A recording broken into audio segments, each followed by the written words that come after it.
Hello friends, आपका हमारे channel में बहुत बहुत स्वागत है।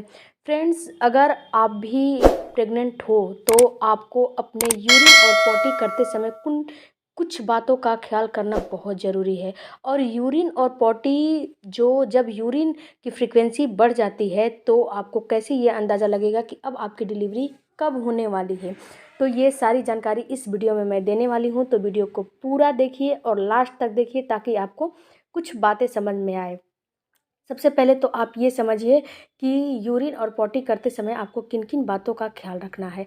सबसे पहले तो फ्रेंड्स, कितनी महिलाओं की ये आदत होती है कि जब उनको यूरिन आती है या पॉटी आती है, ए टू जेड कुछ भी आती है या फिर गैस पास करना होता है तो शर्म के मारे दबा के बैठी रहती हैं।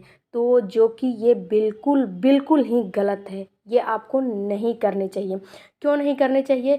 तो इसके रीज़न ये हैं कि अगर आप यूरिन और पॉटी कर अपने दबा के रखेंगी तो ये आपको तो जो नुकसान करेगा करेगा, आपके शिशु को भी काफ़ी नुकसान करेगा और आपको गैस, कॉन्स्टिपेशन भी इन सारी वजहों से हो सकता है।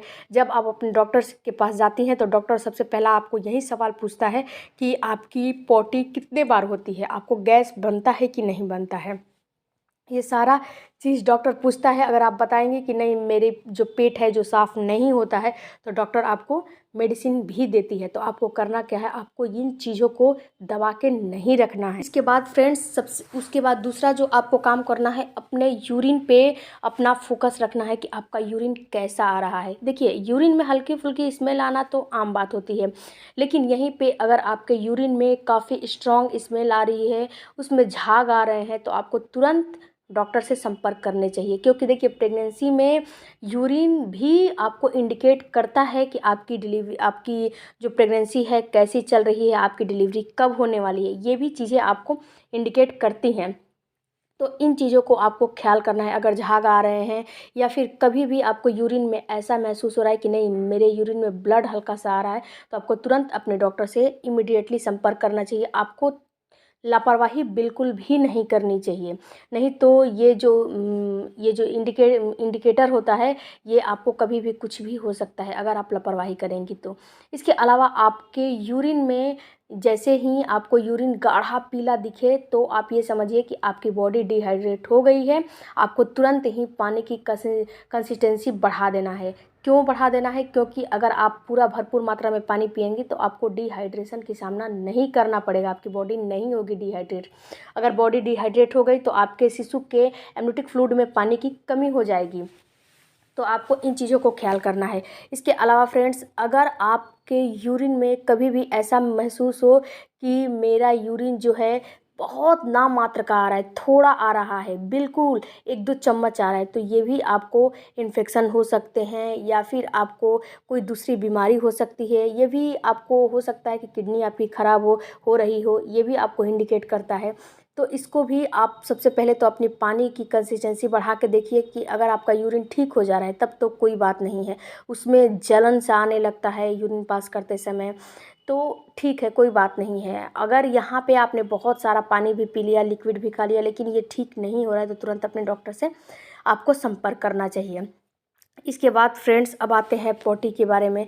तो देखिए फ्रेंड्स, क्या होता है कि जब आप एक प्रेग्नेंट लेडी होती है तो एक तो सबसे पहले उसका पाचन क्रिया कमज़ोर हो जाता है, इम्यूनिटी उसका जो है लो हो जाता है। दूसरी बात कि महिलाएं जो है थोड़ा सा कोताही बरतने लगती हैं। ये तो मुझे नहीं लगता कि कोई भी अपनी पोटी दबा के रखा होगा, लेकिन जो भी रखता है वो ना रखे। आम इंसान हो या प्रेग्नेंट लेडी हो, बिल्कुल नहीं रखना चाहिए।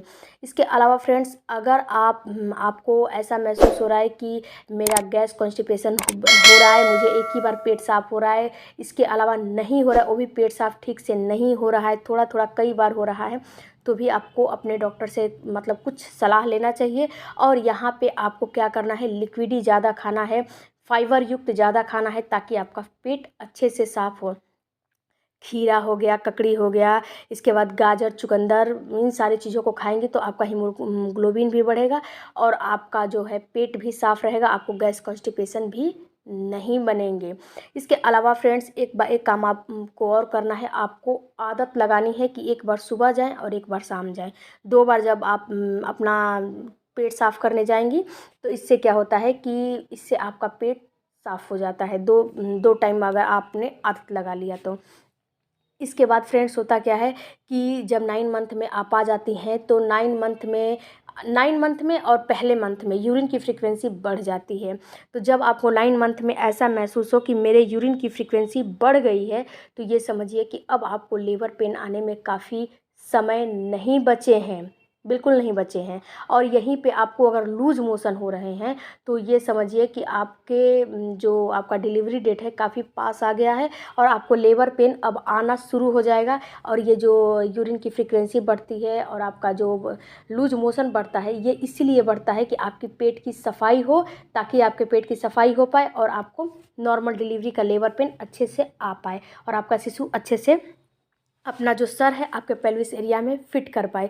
इसीलिए ये सारी चीज़ें हो रही है। तो अगर आपको भी 9 मंथ में अगर कभी भी ऐसा महसूस हो रहा है 36वें हफ्ते 37वें हफ्ते कि लूज मोशन हो रहा है, इसके बाद यूरिन की फ्रीक्वेंसी बढ़ गई है, तो आपको ये समझ लेना चाहिए कि अब मेरी डिलीवरी का लेबर पेन कभी भी शुरू हो सकता है। अब मुझे तैयारी कर लेनी चाहिए और आपको ये इंडिकेट करता है कि अब आपका लेबर पेन कभी भी आ सकता है। तो आई होप फ्रेंड्स कि ये वीडियो आपके लिए कुछ इन्फॉर्मेशन लेकर आया होगा। तो चैनल को ज़रूर सब्सक्राइब कीजिए। कोई भी क्वेरी हो कमेंट बॉक्स में ज़रूर दीजिए। मिलते हैं अगले वीडियो में। Thank you for watching. Bye bye, take care.